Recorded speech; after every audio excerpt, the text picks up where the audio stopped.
بسم اللہ الرحمن الرحیم۔ شروع کرتی ہوں اللہ کے نام سے جو بڑا مہربان اور نہایت رحم والا ہے۔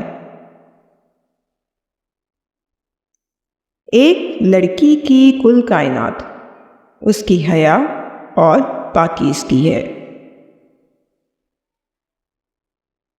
عورت کے آنسو اس کی تکلیف میں اتنے نہیں نکلتے جتنے آنسو وہ الفاظ دیتے ہیں جس میں اس کی توہین کی گئی ہو۔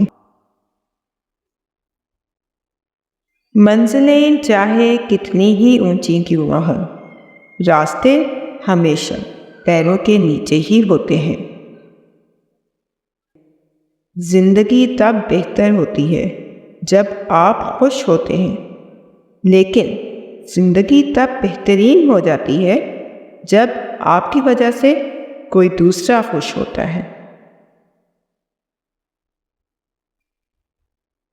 اگر کسی عورت سے وفا چاہتے ہو تو اسے وقت دو، محبت دو، بھروسہ دو، اور سب سے زیادہ اگر عزت دو گے، وہ عورت تمہارے لیے جان تو دے دے گی مگر کبھی بے وفائی نہیں کرے گی۔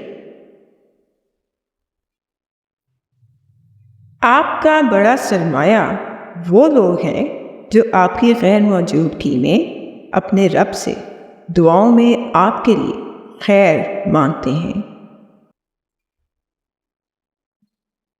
عورت کی کوئی فلسفی نہیں ہے، کبھی یہ گھر کے ملازم کو دل دے بیٹھتی ہے تو کبھی بادشاہ کو بھی خاطر میں نہیں لاتی۔